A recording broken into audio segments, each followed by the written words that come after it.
श्रीमान दयाचंद जी, शिक्षकगण एवं प्यारे बच्चों, आपकी प्रार्थना को देख के मुझे भी अपने स्कूल के दिन याद आ गए। तो मेरे लिए शायद मुश्किल होगा जो मैंने सोचा था उसको अच्छी तरह बताना, क्योंकि थोड़ा इमोशनल हो गया, पर कोई बात नहीं, मैं कोशिश करता हूँ अपनी बात आप तक पहुँचाने की।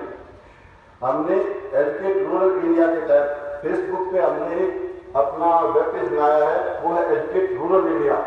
उसके माध्यम से हम चाहते हैं कि ग्रामीण बच्चों को उच्च शिक्षा के लिए मोटिवेट कर सके, प्रेरित कर सके। तो आप में से शायद आपके जो शिक्षकगण हैं वो हमारे इस फेसबुक के वेब पेज से पहले से जुड़े भी हुए हैं। काफी 2-3 ने मुझे बताया भी था, पर बच्चे शायद अभी नहीं जुड़े हैं क्योंकि इंटरनेट की प्रॉब्लम है गाँव में।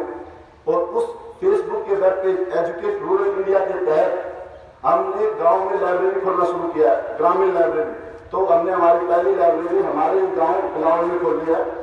उस लाइब्रेरी में 5000 किताबें से शुरू किया हमने। 5000 बुक्स हैं, इंटरनेट कनेक्शन है, 3 कंप्यूटर्स हैं।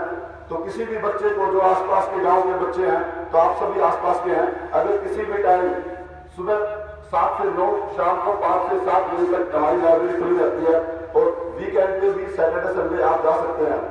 किसी को किसी भी प्रकार की बुक्स, चाहे वो सिलेबस की बुक हो, 1 to 12th स्टैंडर्ड की बुक हो, चाहे लिटरेचर की हो, इंडियन लिटरेचर की हो, हरियाणा लिटरेचर की हो, जैसे हरियाणा के बारे में, और बाकी जैसे अपने जो पैट्रियोटिक बुक्स है, शहीद भगत सिंह के बारे में, सुभाष चंद्र के बारे में, किरण बेदी के बारे में, अन्ना हजारे के बारे में, आपको हर किताब हमारी लाइब्रेरी में मिलेगी।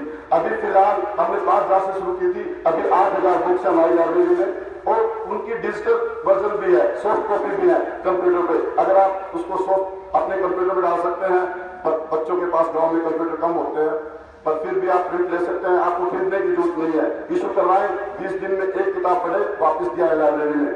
क्योंकि सिलेबस की बुक्स के साथ दूसरी किताबें पढ़ने से बच्चों का काफी इंटरेस्ट बनता है, मोटिवेशन आता है, और उनको पता चलता है कि उन्होंने क्या किया था, तो थोड़े प्रेरित होते हैं, तो आपको उससे आत्मविश्वास आएगा। तो मैं चाहता हूं कि आपको जब भी टाइम मिले आप बिलावल की लाइब्रेरी में अगर जा सकते हैं, वहां से बुक्स लाएं, पढ़ें और फिर वापस करें, तो इससे आपको बेनिफिट होगा।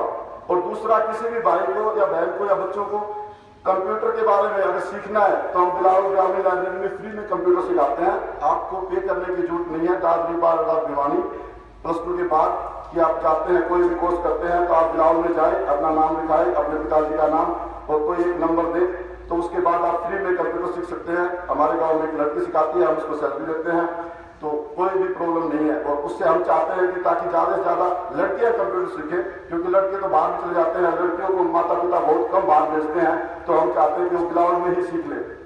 तो ये तो एजुकेट रूरल इंडिया के बारे में मैं आपको थोड़ा बताना चाहता था पहले।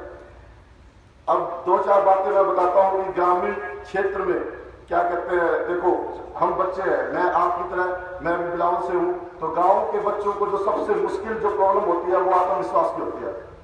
आत्मविश्वास किसमें? कम्युनिकेशन स्किल्स में। इंग्लिश में यानी बातें करना उनके लिए एक बड़ी बात होती है, जो सबसे ज्यादा मुसीबत पैदा करती है हाई स्टडीज के लिए, BE, BTech के लिए, MTech, PhD, पोस्ट डॉक के लिए, क्योंकि जो बेस है ना, वो कम्युनिकेशन का होना बहुत जरूरी है। तो इसीलिए मेरी रिक्वेस्ट है आप सभी से कि ज्यादा से ज्यादा आप कम्युनिकेशन पे ध्यान करें। 9th, 10th, 11th, 12th के बच्चे अगर हो सके तो कम से कम 1 या 2 पीरियड में जो इंग्लिश के हों, मैथमेटिक्स के या साइंस के, उनमें कोशिश करें अपने टीचर से इंग्लिश में बात करने की। हिंदी बिल्कुल ही ना बोले, क्योंकि जब तक आप प्रैक्टिस नहीं करेंगे ना, तब तक सॉफ्ट स्किल्स नहीं आएंगी। चाहे आपको कितनी भी अच्छी इंग्लिश आती हो, उसको जब तक आप बोलेंगे नहीं ना, तब तक उसकी जो प्रोनाउंसिएशन है वो एग्जैक्टली नहीं आएगी। तो 9th, 10th, 11th, 12th की कोशिश करें अपने टीचर्स के साथ कम्युनिकेट करने की, हमेशा इंग्लिश में। और दूसरा, बच्चे, गांव के बच्चे सोचते हैं कि शहर के बच्चे हमसे आगे हैं, ऐसा कुछ भी नहीं है। जिसकी लाइफ में जितनी ज्यादा मुसीबतें होती हैं, उसको टाइम लग सकता है सक्सेस होने में, पर जब वो सक्सेस होता है तो वो दूर तक जाता है। टाइम तो लगता है, देखो गांव के बच्चों को ज्यादा टाइम लगता है शुरुआत में, जब उनको सही प्लेटफॉर्म मिलता है तो ज्यादा काम करते हैं। यहाँ से मैं आपको 2-4 छोटी बातें बताऊंगा, आपको समझ में आ जाएगा। मैंने 6 साल में ABCD सीखी थी जब मैं 6 साल का था, और मैं आज, मेरा बेटा 4 साल का है, वो उसको ABCD 1 2 3 सब कुछ आता है।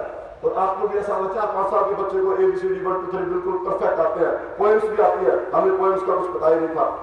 और दूसरी बात, हम हिंदी मीडियम से पढ़े हैं, 10वीं तक हिंदी मीडियम में, +2 में +1 +2 जाके इंग्लिश मीडियम में लिखी। तो मैं आपको, मेरे 10वीं में केवल 7% थे, केवल 60% मार्क्स थे। मैं गारंटी लेता हूँ यहाँ पे जो 10वीं में है ना, लगभग सभी के साथ से क्या कहते हैं परसेंटेज होंगे आपके स्कूल में, या बहुत कम बच्चे होंगे जिनके साथ से नीचे होंगे। और मुझे इतनी दिक्कत होती थी +1 +2 में, साइंस साइड में, नॉन मेडिकल मेडिकल में, कि मैं लिख देता था इंग्लिश में पर अपने टीचर से कम्युनिकेशन नहीं कर पाता था। तो वो मुझे यही कहते थे कि भाई इंग्लिश पे ध्यान दो, इंग्लिश पे ध्यान दो। और आज मैं फ्रेंच, इंग्लिश, हिंदी तीनों फ्लुएंट बोल के अटेस्ट कर सकता हूँ। तो तीनों लैंग्वेज में मुझे कोई प्रॉब्लम नहीं है। वो यही मैं कह रहा हूँ कि ग्रामीण बच्चे मेहनत ज्यादा करते हैं। तो मैं भी बिलावल का हूँ, आप भी आसपास के, तो आप में और मेरे में कोई फर्क नहीं है। मैं जो कहना चाहता हूँ वो यही है कि केवल आत्मविश्वास, मेहनत हो सकती है। अगर दूसरा, यहाँ पे काफी बच्चे क्या करते हैं ऐसे होंगे जिनके पिताजी खेती करते हैं, माता पिता खेती करते हैं, या कोई छोटी नौकरी करते हैं, कोई आर्मी में, कोई एयरफोर्स में, कोई नेवी में, कोई टीचर में है, कोई बड़ी बात नहीं है, सब एक जैसे ही है। सबके घर में कुछ ना कुछ क्या कहते हैं फाइनेंशियली इतना स्ट्रॉन्ग कोई नहीं होता। तो आप ये बातें समझे और इसमें ये ना समझे कि क्या कहते हैं, इससे जो सबसे बड़ी प्रॉब्लम है जो मैंने फेस किया है, जब +1 +2 में हम गए थे, मैंने +1 +2 हिसाब से की थी, तो हम हमेशा यही सोचते रहते थे, बात भी नहीं करते थे, क्योंकि हमें इतना डिस्क्रिमिनेशन फील होता था कि गांव से गए तो बोलने में दिक्कत होती थी। पहले 6 महीने तो किसी से बात भी नहीं की, दोस्त तो दूर की बात है, क्योंकि गांव से गए थे। तो मैं आपको ये बताना चाहता हूँ कि ऐसा कुछ भी नहीं है।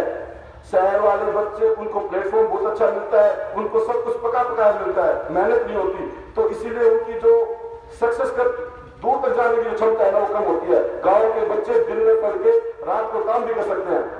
तो अगर वीकेंड पे अपने माता पिता को सहायता करते हैं, खेती का कुछ काम करते हैं, कुछ भी, कोई भी, यानी जैसे पशुओं को संभालते हैं, घर का कोई काम करती है लड़की लड़का, तो कोई वो अच्छी बात है, आप उसको कंटिन्यू करो, क्योंकि उससे जितना कम टाइम पढ़ाई को मिलता है ना उतना इफेक्टिव होता है। सारे दिन पढ़ने से अच्छा है कि आप कुछ टाइम पढ़ो, उसमें आपका कंसंट्रेशन होनी चाहिए, ध्यान होना चाहिए। और दूसरा मैं आपको एक और बात बताता हूँ, शायद उससे आपको और भी ज्यादा प्रेरणा मिले, कि मेरे पिताजी खेती करते हैं। जब हम 9वीं 10वीं में पढ़ते थे, वो 3 खेत, क्यों मैं आपको बता रहा हूँ, ये बातें आप समझ जाओगे। अगर ये बातें मैं शहर में बताऊंगा, पैरिस में बताऊंगा, किसी को समझ में नहीं आनी, मैं वहां पर ये बातें करता ही हूँ। आपको क्यों बता रहा हूँ, क्योंकि आप उस परिवार से हो, आपको समझ में आ जाएंगी 2 मिनट में ही। मेरे पिताजी खेती करते थे, हम बटाई पे लेते थे, 3 कुएं बटाई पे लेके मैं उनको केवल खाना देने जाता था, चाय खाना। तो चाय देने दूसरे खेत में जाता था, जब खाने का टाइम होता था तो दूसरे खेत में मिलते थे। एक दिन में 3 क्या कहते हैं ट्यूबवेल की वो लाइन चेंज करते थे। तो आप उससे हिसाब लगाओ, वहां से में प्रेरणा मिलती थी कि पढ़ना है। और मैं बता 10वीं में 60% थे, +2 में 75% मार्क्स थे, क्योंकि मैं हिसाब में पढ़ा हूं। और मेरे इंजीनियरिंग में 78% थे बीटेक में। उसके बाद में